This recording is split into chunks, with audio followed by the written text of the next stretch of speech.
Hud suresi Məkkədə nazil olmuş və 123 ayədən ibarət. Bağışlayan və mehriban Allahın adıyla. Əlif, Lam, Ra.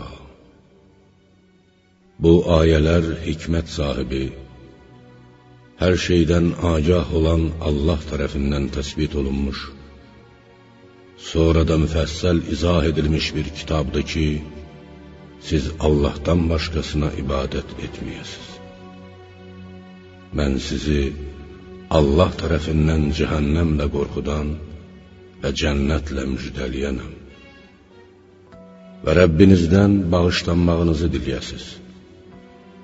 Sonra ona tövbə edin ki, müəyyən bir müddət, ömrünüzün sonuna dək sizə yaxşı gün güzəran versin və hər bir əməl sahibinə əməlinin mükafatını ehsan buyursun.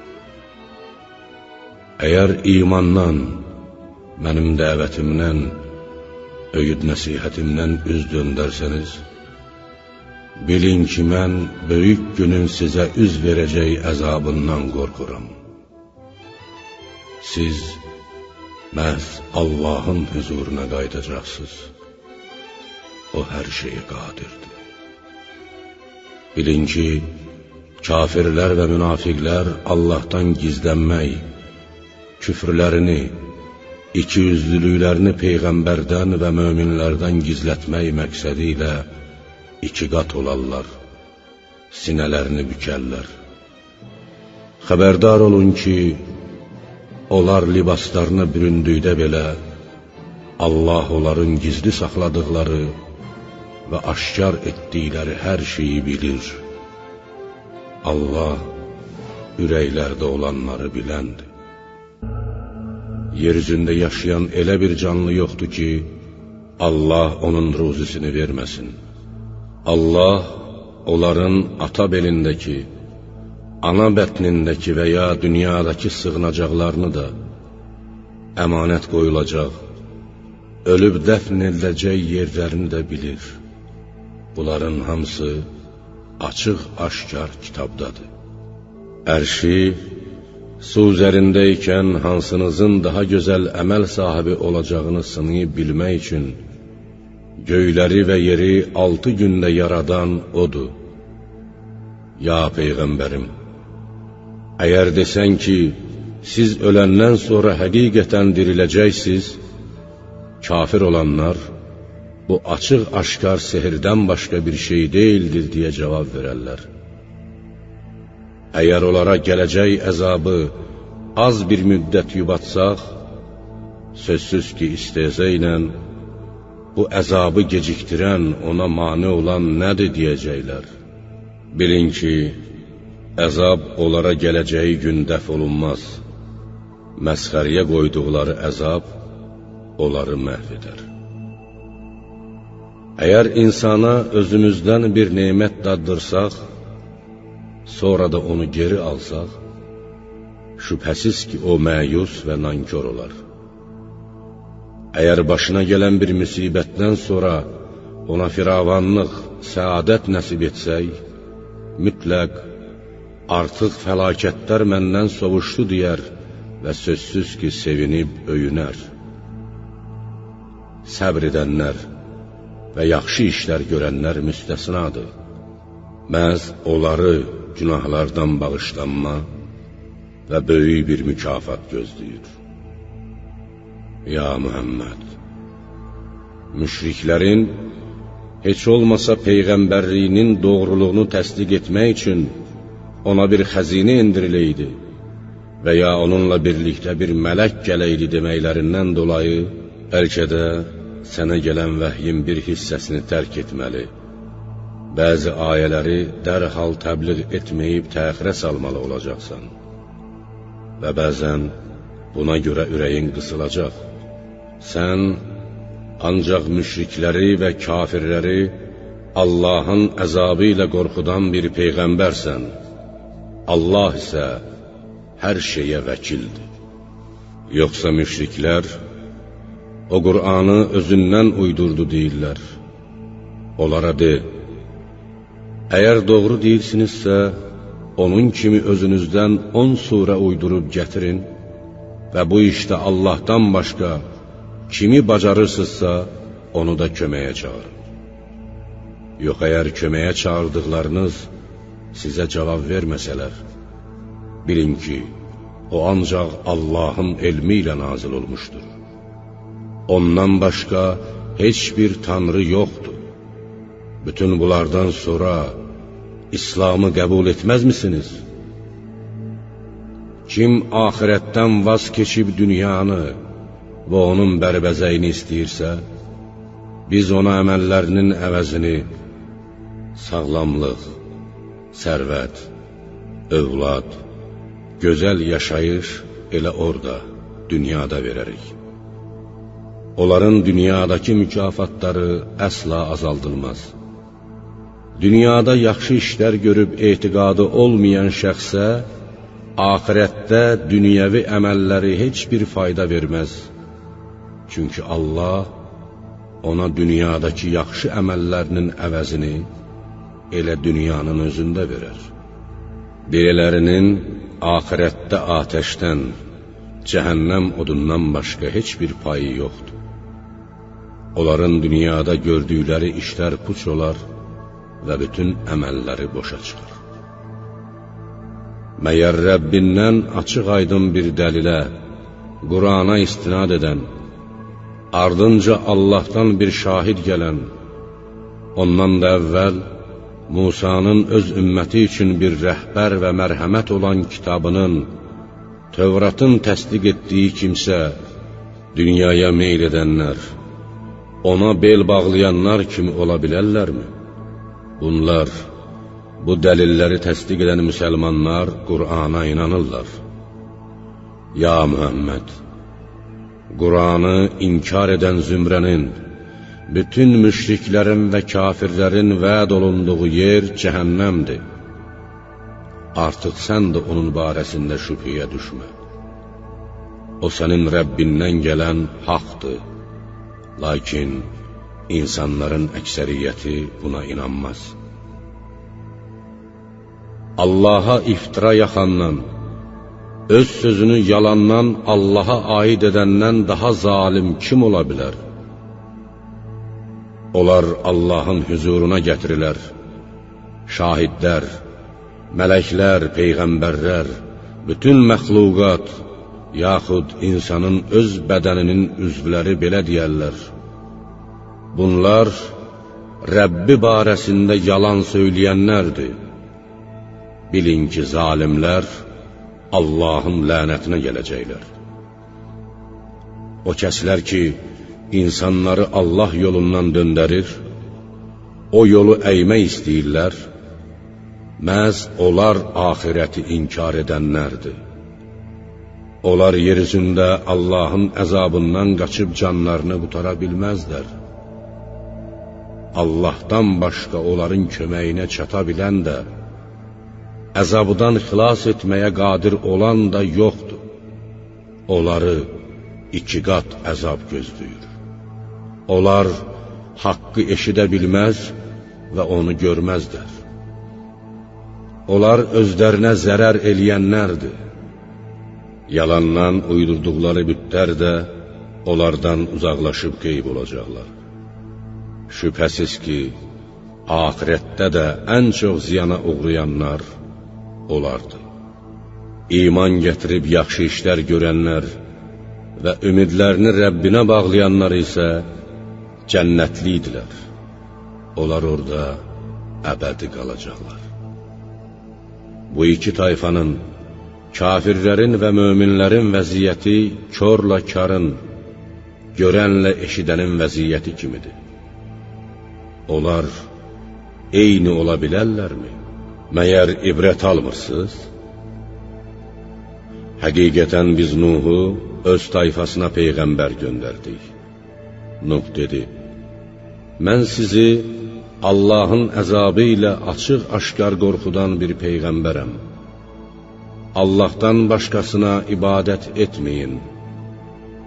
mən cəzası şiddətli, ağrılı, acılı günün, qiyamət gününün sizə üz verəcək əzabından qorxuram. Nuh tayfasının kafir əyan əşrəfi dedilər: biz səni ancaq özümüz kimi adi bir insan sayır, elə ilk baxışda yalnız içimizdəki səfirlərin sənə uyduğunu görürük. Eyni zamanda sizin bizdən heç bir şeydə üstün olduğunuzu da görmürük. Əksinə, biz sizi yalancı hesab edirik. Nuh dedi: ey cəmaatım, bir deyin görək, əgər mən Rəbbimdən açıq aydın bir dəlilə, möcüzəyə istinad etsəm, Rəbbim mənə özündən bir mərhəmət bəxş etsə və o sizə gizli qalsa, sizin bəsirətsiz gözünüz onu görməyə qadir olmasa, istəmədiyiniz halda biz sizi ona iman gətirməyə məcburmu edə bilərik? Ey cəmaatım, mən peyğəmbərliyi təbliğ etməyə görə sizdən bir mal, mükafat istəmirəm. Mənim mükafatımı vermək ancaq Allaha aiddir. Mən iman gətirənləri qovan deyiləm. Onlar qiyamət günü öz Rəbbi ilə qarşılaşacaqlar. Lakin mən sizi cahil bir tayfa görürəm. Ey cəmaatım, əgər mən onları qovsam, bu hərəkətlərimə görə məni Allahın əzabından kim qutara bilər? Məyər səhv etdiyinizi düşünmürsünüz? Mən sizə demirəm ki, Allahın xəzinələri məndədir. Mən qeybi də bilmirəm. Mən demirəm ki, mələyəm. Mən eyni zamanda sizin xor baxdığınız kəslərə Allahın heç bir xeyir verməyəcəyini də demirəm. Onların ürəklərində olanı hamıdan yaxşı Allah bilir. Əgər mən iman gətirənləri qovsam və bu sözləri desəm, onda şübhəsiz ki, zalimlərdən olaram. Onlar dedilər: ey Nuh, bizimlə çənəboğaz olub çox mübahisə etdin. Əgər doğru danışanlardansansa, bizi təhdid etdiyin əzabı gətir görək. Nuh belə cavab verdi: onu istəsə, ancaq Allah sizə gətirər və siz əsla Allahın əzabından qaçıb canınızı qutara bilməzsiniz. Əgər Allah sizi haqq yoldan saptırmaq və ya məhv etmək istəyirsə, mən sizə nəsihət vermək istəsəm də heç bir faydası olmaz. O sizin Rəbbinizdir və siz onun huzuruna qaytarılacaqsınız. Yoxsa Məkkə müşrikləri, o Muhammed, o Qur'anı və ya Nuh'a dair xəbərləri özündən uydurdu deyirlər. Onlara belə cavab ver: əgər mən onu özümdən uydururamsa, günahı mənim boynumadır. Mən isə sizin törətdiyiniz günahlardan uzağam. Nuh'a belə vəhy olundu: əvvəlcə iman gətirənlərdən başqa, tayfandan daha heç kəs iman gətirməyəcək. Onların etdikləri əməllərə görə kədərlənmə. Biz tezliklə onları məhv edər, səni kafirlərin zülmündən qutararıq. Nəzarətimiz altında və vəhyimiz üzrə sənə öyrədəcəyimiz kimi gəmini düzəlt, zülm edənlər barədə mənə müraciət etmə. Çünki onlar suda boğulacaqlar. Nuh gəmini düzəldir. Ümmətinin əyan əşrəfi isə yanından ötüb keçdikcə onu məsxəriyə qoyurdular. Nuh onlara deyirdi: əgər indi siz bizi məsxəriyə qoyursunuzsa, biz də Allahın əzabı gəldikdə siz bizi məsxəriyə qoyduğunuz kimi məsxəriyə qoyacağıq. Onlar rüsva edici əzabın kimə gələcəyini və kimin əbədi əzaba düçar olacağını biləcəksiniz. Nəhayət, onları məhv etmək barəsində əmrimiz gəldiyi və təndir qaynadığı zaman Nuh'a dedik: Hər heyvandan birini erkək, biri dişi olmaqla bir cüd. Həmçinin əleyhinə, ölümünə əvvəlcədən hökm verilmiş şəxslər istisna olmaqla, qalan ailə üzvlərini və iman gətirənləri gəmiyə mindir. Əslində onunla birlikdə tayfasından çox az adam iman gətirmişdi. Nuh dedi, gedəndə də, dayananda da gəmiyə Allahın adını çəkərək, Bismillah deyərək minin. Həqiqətən Rəbbim bağışlayandır, rəhm edəndir.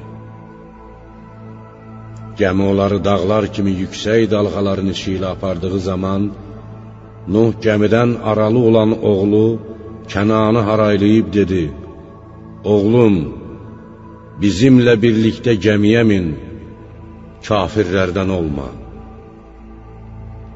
Oğlu ona belə cavab verdi, mən bir dağa sığınaram, o da məni sudan qoruyar.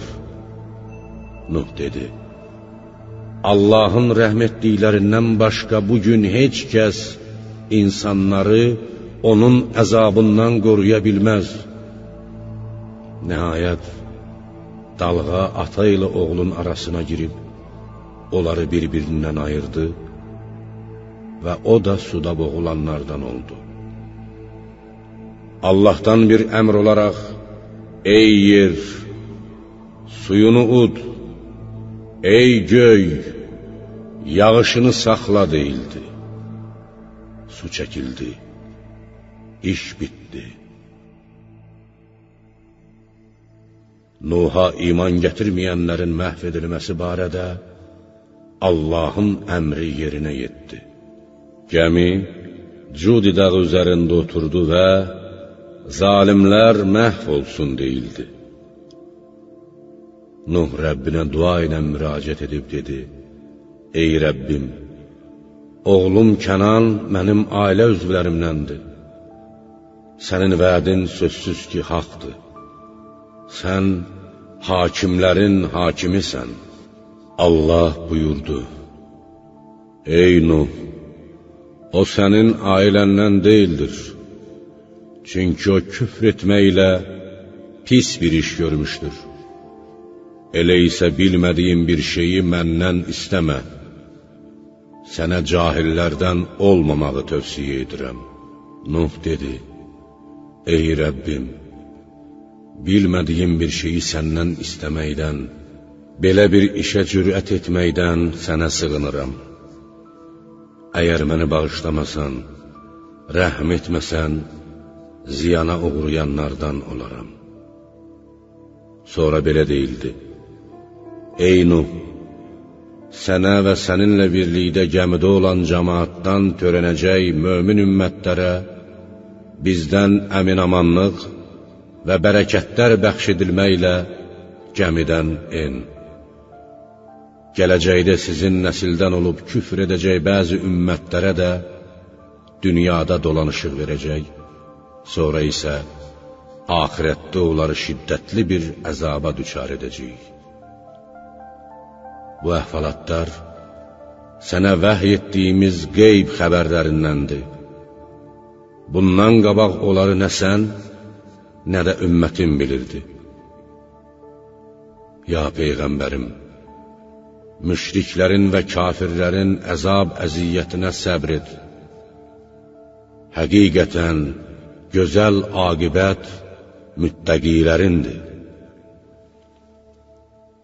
Ad tayfasına da qardaşları Hudu Peyğəmbər göndərdik. O dedi, ey cəmaatım, Allaha ibadət edin, sizin ondan başqa heç bir tanrınız yoxdur. Siz isə Allaha şərik qoşmaqla yalnız iftiraçısınız. Ey cəmaatım, mən bu Peyğəmbərliyi təbliğ etməyə görə sizdən heç bir mükafat istəmirəm. Mənim mükafatımı vermək yalnız məni yaradana aiddir. Məgər dərk etmirsiniz? Ey cəmaatım, Rəbbinizdən bağışlanmanızı diləyin. Sonra ona tövbə edin ki, göydən sizə bollu yağış göndərsin, qüvvətinizin üstünə bir qüvvət də artırsın.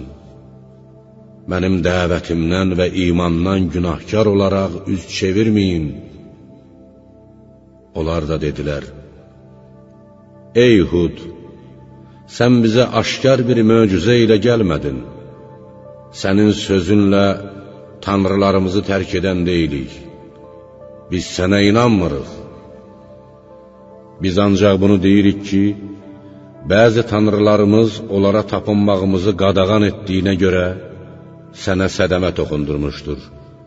Ona görə də ağzına gələni danışırsan. Hud belə cavab verdi.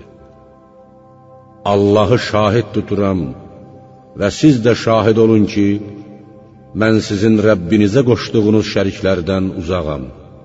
Bircə o Allahdan başqa. Yalnız ona ibadət edirəm.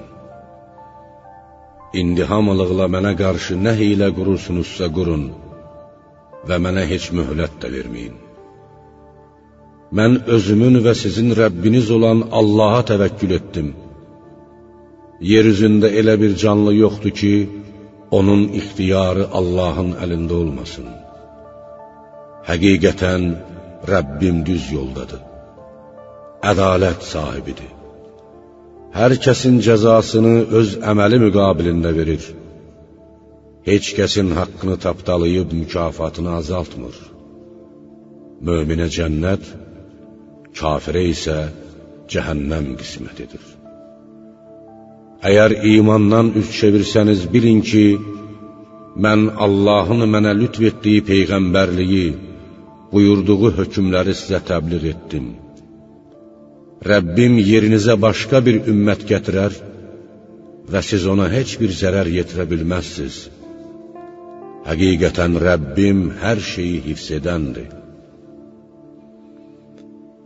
Hud tayfasının məhvi barəsində əmrimiz gəldikdə, bizdən bir mərhəmət olaraq Hudu və onunla birlikdə iman gətirənləri xilas etdik və onları şiddətli əzabdan qurtardıq. Bu da Ad tayfasıdır. Onlar Rəbbinin ayələrini inkar etdilər. Onun peyğəmbərlərinə qarşı çıxdılar. Başlarının üstündə duran hər bir inadkar böyüyün əmrinə tabi oldular. Və beləliklə, dünyada da, qiyamət günündə də lənətə uğradılar. Bilin ki, Hud tayfası Rəbbini inkar etmişdi. Xəbəriniz olsun ki, Hudun tayfası, Ad, Allahın mərhəmətindən kənar oldu. Səmud qövmünə də qardaşları Salihi peyğəmbər göndərdik. O dedi, ey cəmaatım, Allaha ibadət edin, sizin ondan başqa heç bir tanrınız yoxdur. O sizi, atanız Adəmi torpaqdan yaradıb orada sakin etdi. Allahdan bağışlanmağınızı diləyin, sonra da ona tövbə edin. Həqiqətən Rəbbim öz elmi, qüdrəti, mərhəməti ilə yaratdıqlarına yaxındır, duaları qəbul edəndir. Onlar dedilər, ey Salih, sən bundan əvvəl içərimizdə böyüyümüz, ağsaqqalımız olmağa ümid edilən bir adam idin. İndi atalarımızın ibadət etdiyi bütlərə, tanrılara ibadət etməyi bizə qadağan mı edirsən? Doğrusu, biz sənin bizləri dəvət etdiyin tövhid barədə şək şübhə içindik. Salih onlara belə cavab verdi. Ey cəmaatım, bir deyin görək, əgər mənim Rəbbimdən aşkar bir möcüzəm olsa, o mənə özündən bir mərhəmət, peyğəmbərlik lütf etsə, mən də ona asi olsam, məni Allahın əzabından kim qutara bilər? Siz mənə ziyandan başqa bir şey artırmayacaqsınız. Ey cəmaatım, Allahın bu dişi dəvəsi sizin üçün bir möcüzədir. Qoyun Allahın torpağında otlasın, ona bir pislik etməyin, yoxsa şiddətli bir əzaba düçar olarsınız. Onlar dəvəni tutub, ayaqlarından kəstilər. Salih də onlara dedi, daha 3 gün yurdunuzda yaşayıb keyf çəkin. Bu elə bir vəddir ki, yalan çıxmaz. Salih tayfasının məhvi barəsində əmrimiz gəldikdə, bizdən bir mərhəmət olaraq Salihi və onunla birlikdə iman gətirənləri xilas etdik və o günün rüsvayçılığından qutardıq. Həqiqətən Rəbbin yenilməz qüdrət, qüvvət sahibidir. O zülm edənləri qorxunc bir səs bürüdü və evlərində diz üstə çöküb qaldılar, bir göz qırpımında həlak oldular. Sanki onlar heç yaşamamışdılar. Bilin ki, Səmud tayfası Rəbbini inkar etmişdi. Xəbəriniz olsun ki, Səmud tayfası Allahın mərhəmətindən kənar oldu. Həqiqətən, elçilərimiz, mələklər, İbrahimin yanına müjdə, İshaqın anadan olacağı xəbəri ilə gəlib, salam dedilər. İbrahim də salam deyə cavab verdi və dərhal gedib onlara qızarmış bir buzov gətirdi. İbrahim qonaqların əllərinin yeməyə uzanmadıqlarını gördükdə, onların bu hərəkəti xoşuna gəlmədi və qorxuya düşdü. Onlar dedilər, qorxma, biz Allahın mələkləriyik. Biz Lut tayfasına onu məhv etmək üçün göndərilmişik. İbrahimin arvadı Sara pərdə arxasında durmuşdu və ya qonaqlara qulluq edirdi. O bu sözləri eşidib Lut tayfasının başına gələcək müsibətdən qafil olduğuna sevinərək və ya qoca yaşında oğlu olacağına təəccüblənərək güldü. Bundan sonra biz onu İshaqla, İshaqın da ardınca Yaqubla müjdələdik. İbrahimin arvadı dedi, vay halıma, mən qoca bir qarı, bu ərim də ixtiyar bir kişi olduğu halda mən necə hamil ola bilərəm? Bu çox təəccüblü bir şeydir. Mələklər ona dedilər, Allahın əmrinə təəccüb mü edirsən? Ey ev əhli, Allahın bərəkəti və mərhəməti üstünüzdə olsun. Allah təriflənib şükr olunmağa, öyülüb məd edilməyə layiqdir. İbrahimin qorxusu çəkildikdə və ona İshaqın doğulacağı haqqında müjdə gəldikdə, Lut tayfası barəsində bizim mələklərimizlə mübahisə etməyə başladı. Əzabın onlardan dəf edilməsini istədi. Həqiqətən, İbrahim həlim xasiyyətli, həmişə dua edərək yalvarıb yaxaran və özünü tamamilə Allaha təslim etmiş bir zat idi. İbrahimin mələklərlə mübahisəsi onun bu yüksək keyfiyyətlərindən irəli gəlirdi. Mələklər dedilər, ey İbrahim, bu mübahisədən əl çək, Rəbbinin əmri artıq gəlmişdir. Onlara mütləq qarşısı alınmaz bir əzab gələcəkdir. Elçilərimiz, mələklər, Lutun yanına gəldikləri zaman, tayfası bu gözəl qonaqlara bir pislik yetirər deyə əndişəyə düşdü, ürəyi sıxıldı və bu çox çətin, başı bəlalı bir gündür dedi. Tayfası, qonaq gəldiyini bilən kimi tələsik Lutun yanına gəldi. Onlar Lutun yanına gəlməzdən və mələkləri görməzdən əvvəl də pis işlər görürdülər.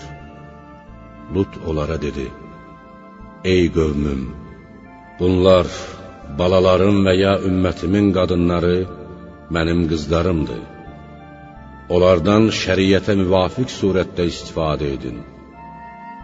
Onlar nigah baxımından sizin üçün daha təmizdilər. Allahdan qorxun və yaramaz əməllərinizlə məni qonaqların yanında rüsva etməyin. Məgər aranızda sizə yaxşı işlər görməyi əmr edən, pis işləri yasaq edən ağlı başında bir adam yoxdur.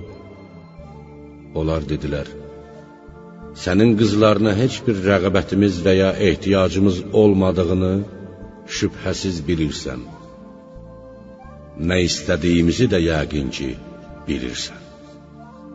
Lut dedi: kaş sizə çatan bir gücüm, qüvvətim olaydı, yaxud möhkəm bir arxıya söykənəydim, alınmaz bir qalaya və ya güclü bir qəbiləyə pənah apara biləydim. Mələklər dedilər: ey Lut, biz sənin Rəbbinin elçiləriyik, onlar əsla sənə toxuna bilməzlər. Gecənin bir vaxtında ailənlə birlikdə çıx get, heç kəs dönüb geri baxmasın, təkcə övrətin istisnadır. Onlara toxunacaq əzab, övrətinə də toxunacaqdır. Onların ölüm vaxtı səhərdir. Səhər yaxın deyilmi? Lut tayfasının əmri barəsində əmrimiz gəldiyi zaman, o yurdun altını üstünə çevirdik və üzərinə odda bişmiş, bir-birinə bitişik bərk daşlar yağdırdıq. Onlara Rəbbinin dərgahında əlamət qoyulmuşdu. Hər daş kimə dəyəcəkdisə, üstünə adı yazılmışdı. Ya Muhammed, o daşlar sənin ümmətin içərisində olan zalimlərdən də uzaq deyildir. Mədiyən əhlinə də qardaşları Şüeybi peyğəmbər göndərdik. O dedi: ey qövmüm, Allaha ibadət edin, sizin ondan başqa heç bir tanrınız yoxdur, ölçünü və çəkini əskiltməyin. Mən sizi xeyir bərəkət içində, firavan yaşamaqda görürəm. Bununla belə, Allahın hökmlərinə riayət etməyəcəyiniz təqdirdə, sizi hər tərəfdən bürüyəcək bir günün əzabından qorxuram. Ey qövmüm, ölçüdə və çəkidə ədalətli olun. İnsanların heç bir şeydə haqqını əskiltməyin. Adamların mallarının dəyərini aşağı salmayın. Hər kəsin haqqı nə isə, onu da verin. Yer üzündə gəzib, fitnə fəsad törətməyin. Əgər möminsinizsə, bilin ki, ölçüdə və çəkidə düz olandan sonra, Allahın halal olaraq verdiyi mənfəət, dünyada və axirətdə sizin üçün daha xeyirlidir. Mən də sizə nəzarətçi deyiləm. Onlar istehza ilə dedilər: ey Şüeyb, atalarımızın tapındığı bütləri tərk etməyimizi, mallarımızla istədiyimiz kimi hərəkət etməkdən vaz keçməyimizi sənə dininmi əmr edir? Sən doğrudan da həlim xasiyyətlisən, çox ağıllısan. Şüeyb onlara belə cavab verdi: ey qövmüm, bir deyin görək, əgər mən Rəbbimdən aşkar bir möcüzə ilə gəlsəm və Rəbbim mənə öz dərgahından gözəl, halal bir ruzi versə, mən ona haram qatarammı? Və ya mən öz Rəbbimə asi ola bilərəmmi? Mən sizə yasaq buyurduğum şeyin əksinə gedib, onu özüm etmək istəmirəm. Mən yalnız bacardığım qədər sizi islah etmək istəyirəm. Mənim bu işdə müvəffəqiyyətim yalnız Allahın köməyi ilədir. Mən yalnız ona təvəkkül etdim və məhz onun huzuruna dönəcəyim. Ey qövmüm, mənə qarşı olan ədavətiniz qorxun ki, Nuh tayfasının, Hud cəmaatının və Salih qövmünün başına gələnləri sizin də başınıza gətirməsin. Lut tayfası da sizdən uzaq deyildir. Mənə qarşı düşmənçilik etsəniz, onların başına gələn müsibətlər sizin də başınıza gələr. Rəbbinizdən bağışlanmanızı diləyin və ona tövbə edin. Həqiqətən Rəbbim bəndələrinə rəhm edəndir, onları çox sevəndir. Onlar dedilər: ey Şüeyb, dediklərinin çoxunu başa düşmür və səni aramızda zəif, gücsüz görürük. Əgər əşirətin, dinimizə tapınan qəbilən olmasaydı, səni daşqalaq edərdik. Yoxsa sən bizim üçün əziz, hörmətli bir adam deyilsən.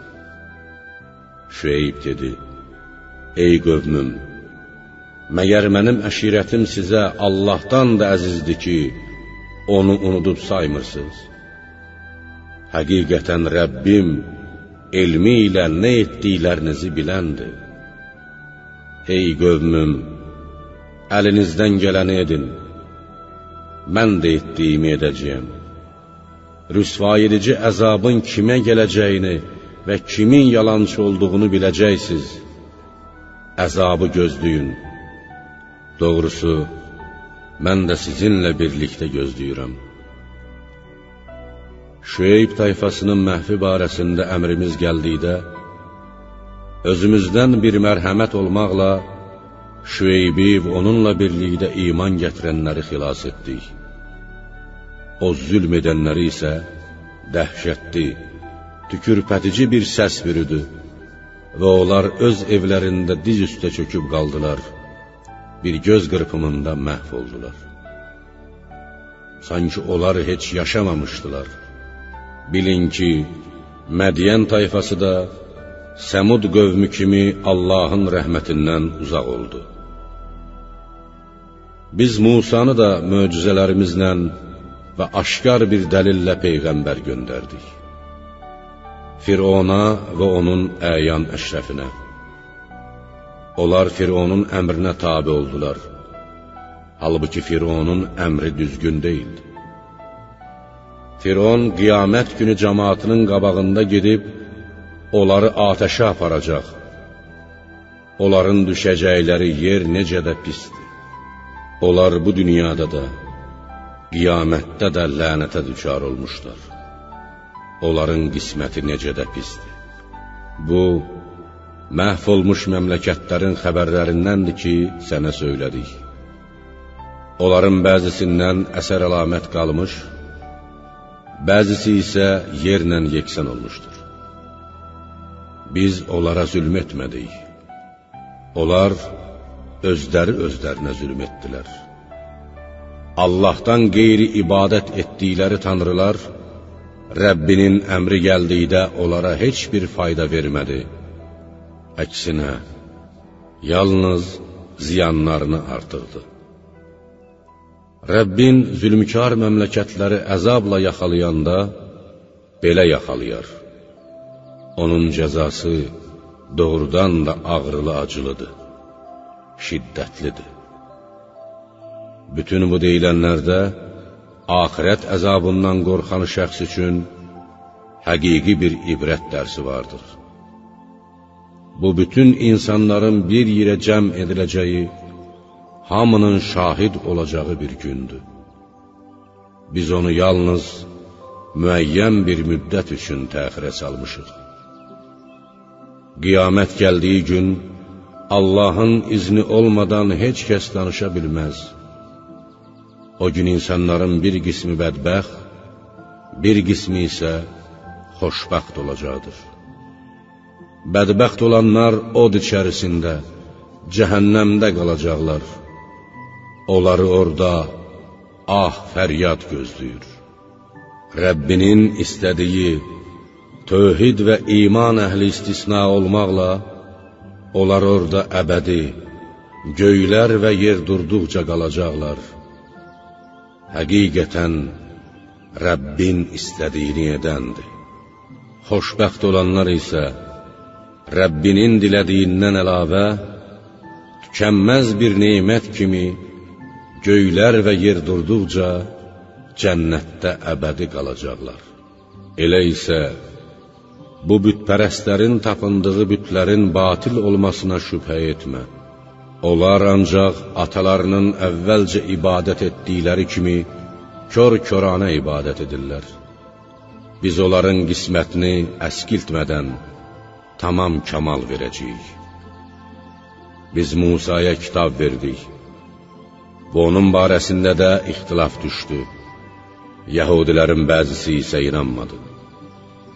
Əgər Rəbbindən öncə bir söz, ilahi hökm, təqdir olmasaydı, cəza qiyamətə saxlanılmasaydı, şübhəsiz ki, hələ dünyada ikən işləri bitmişdi. Ya Muhammed, həqiqətən o Yəhudilər və ya Məkkə müşrikləri onun, Qur'anın barəsində də şək şübhədədilər. Rəbbin şübhəsiz ki, onların hamısına əməllərinin cəzasını verəcəkdir. Allah onların nə etdiklərindən xəbərdardır.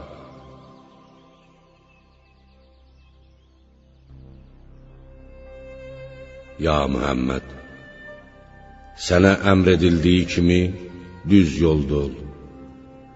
Səninlə birlikdə iman gətirənlər, tövbə edib ardınca gedənlər də düz yolda olsunlar. Allahın əmrlərini pozub həddi aşmayın. Çünki o sizin nə etdiklərinizi görəndir. Zülm edənlərə rəğbət bəsləməklə, kömək göstərməklə meyl etməyin. Yoxsa sizə atəş toxunar, cəhənnəmlik olarsınız. Sizin Allahdan başqa dostunuz, himayədarınız yoxdur. Sonra sizə dünyada da, axirətdə də onun əzabından heç bir kömək olunmaz. Ya Muhammed, namazı gündüzün 2 başında, günortadan əvvəl və sonra, yəni səhər, günorta və günbatan çağı və ya günün 2 başında, yəni səhər, axşam və gecənin gündüzə yaxın bəzi saatlarında, axşam və gecə vaxtı qıl. Həqiqətən, yaxşı əməllər pis işləri yuyub aparar. Bu, Allahın mükafatını və cəzasını yada salanlara öyüd nəsihətdir.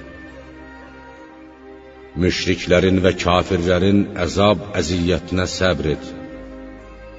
Allah yaxşı işlər görənlərin mükafatını zayi etməz.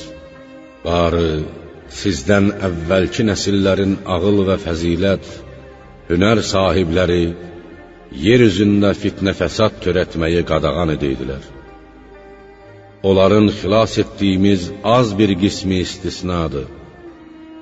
Onlar keçmiş peyğəmbərlərin əshabələridir ki, insanlara yaxşı işlər görməyi əmr edər, pis işləri yasaq edərdilər. Zalimlər isə onlara verilmiş nemətə, dünyanın ləzzətinə uydular və günahkar oldular. Məmləkətlərin əhalisi əməli salih olduğu ikən, Rəbbin onları haqsız yerə məhv etməz. Əgər Rəbbin istəsəydi, bütün insanları eyni dində olan tək bir ümmət edərdi. Onlar hələ də ixtilafdadılar. Rəbbinin mərhəmət etdiyi kimsələr istisnadır. Rəbbin onları bunun üçün yaratmışdır. Allah, insanların dində ixtilafda olub olmayacaqlarını, özlərini necə aparacaqlarını əzəldən bildiyi üçün onların bütün gələcək işlərini və hərəkətlərini öz qüdrət qələmi ilə lövh-i məhfuzda yazmışdır. Artıq Rəbbinin mələklərə dediyi, mən cəhənnəmi Allahı inkar edən bütün cinlər və insanlarla dolduracağam sözü tamamilə yerinə yetdi. Ya Muhammed, biz peyğəmbərlərin xəbərlərindən, başlarına gələnlərdən ürəyini möhkəmləndirəcək, qəlbinə qüvvət verəcək nə varsa, hamısını sənə nəql edirik. Bu surə sənə haqq, möminlərə isə möizə və öyüd nəsihət olaraq gəlmişdir. İman gətirməyənlərə de, siz etdiyinizi edin, biz də etdiyimizi edəcəyik. Və düçar olacağınız əzabı gözləyin, biz də gözləyirik. Göylərin və yerin qeybi Allaha məxsusdur, onun elmindədir. Bütün işlər də axırda ona qaydacaqdır. Ya Muhammed, yalnız ona ibadət et və yalnız ona təvəkkül elə. Rəbbin nə etdiklərinizdən qafil deyildir.